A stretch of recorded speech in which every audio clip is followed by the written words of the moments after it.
Hello, it's Jay again. Welcome back. I meant to mention in the last video, this is our kafia from Hirbali, and we will absolutely include a link in both videos. It is done in the beautiful colors of the Palestinian flag, and it is a larger size.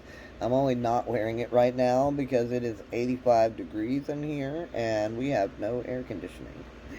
So, the part that I'm beginning with in the book is called Why They Hate Us, as referencing anti-Jewish hate. It starts on page 131, and it is right after the author's personal story, which we will also get to as well in this series. So, I started reading Jewish history, pre-Holocaust stuff, because I knew anti-Jewish persecution did not start with the Nazis. What I learned was that for every anti-Jewish stereotype, there was a kernel of historical truth. I started to understand the systems that had manufactured anti-Jewish hate, and as a result, I gained a clearer understanding of white supremacy, racial capitalism, and Western empire. From Joshua Trachtenberg's excellent book, Jewish Magic and Superstition, A Study in Folk Religion, I began to understand the association between Jews, magic, demons, and devil worship. Trachtenberg lays out just how much magical thinking dominated the ideas of cause and effect in the medieval imagination. Did anything at all bad happen? You got sick, your goat died, or you lost money playing cards? All such misfortunes were likely the fault of a ghost, a demon, or a curse. Likewise, the only way humans knew how to prevent misfortune or to heal someone who was sick was to use amulets, spells, incantations, and the like. Trachtenberg stresses just how much everyone in Europe, Christians, Jews, Muslims, and pagans, and there is a star here, I'll be using pagan as medieval Christians did as a collective term for all indigenous European faith traditions.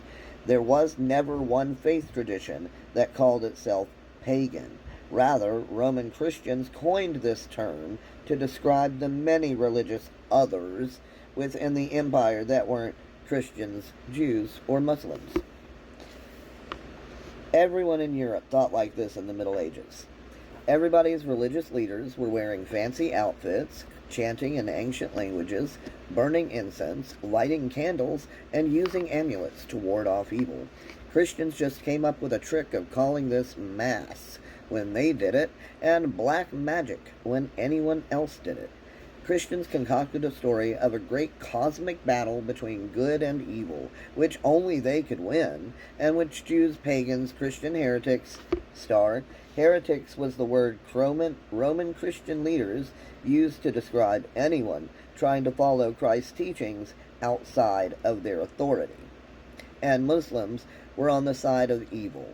This way, Christians could justify exploiting, killing, and stealing from any people who weren't already under their rule.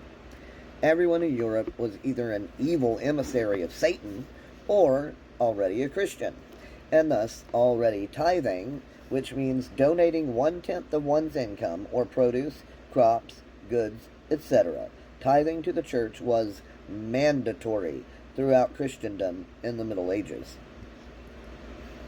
and supporting the expansion of Christian empire. Even the most learned men of science, physicians educated at the renowned medical college in Padua, told people just like, strap moss and a deer spleen to your leg in order to cure a cold. The line between medicine and magic was non-existent.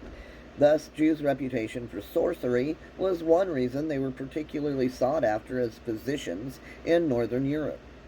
As Trachtenberg explains, their wide knowledge of languages, the availability of Arabic, Greek medical words, and Hebrew translation, their propensity for travel and study abroad, their freedom from the church-fostered superstition of miraculous cures, relics, and the like, these often conspired to make of them more effective practitioners than their non-Jewish competitors, at least in the minds of their non-Jewish clientele.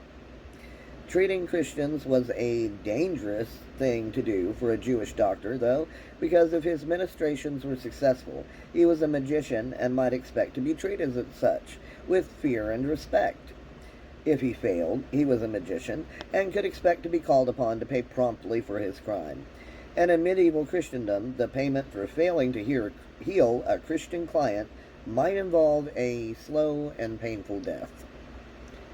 Even before the advent of Christianity, Jews were particularly sought out in the ancient world for their powers of exorcism. In Between Worlds, Dybbuk's Exorcists, and early modern Judaism, J.H. Chais explains that for centuries before the Roman Empire adopted Christianity, Jews had been widely seen as experts in solving problems related to spirit possession. And by the 3rd century, in the words of the early Christian theologian Origen, we learn from the Hebrews when it comes to exorcisms. According to Chage, I'm not sure how to say that, please correct me, many Jewish elements found their way into both pagan and Christian exorcism rituals. The reputation of Jews as experts in matters of spiritual protection also extended into the Muslim world and into the modern era. Chais quotes an early 20th century traveler reporting that in Cairo, Baghdad, and Damascus, Jewish silversmiths carry on a large trade in Muslim amulets. In fact, an amulet is supposed to have special power if it has not only Arabic but Hebrew letters on it. Trachtenberg outlines many ways that in the early medieval period at least, working class Jews, Christians, Muslims, and pagans respected, saw validity in, and took advantage of each other's distinct spiritual practices. Chais maintains that spirit possession is ubiquitous in human cultures from time immemorial. Likewise, nearly all faith traditions have some method of dealing with the problem of a community member suddenly acting weird. In my humble atheist opinion, what my ancestors called spirit possession is probably what I would call mental health struggles. Thus, early Jewish exorcists were performing a societal role similar to what I would call a therapist. They weren't necessarily good therapists, as sometimes the possessed person died in the course of these exorcisms. Regardless, Jewish exorcists, who would be known as Baal Shems in the early modern period, were attempting to heal a community member with a troubled mind. Again, we see Jews using their magic to act as healers among non-Jewish neighbors, a practice which could be lucrative or deadly depending on whether the treatment worked. I'll stop here for now. Please join me in the next video. Thanks for listening.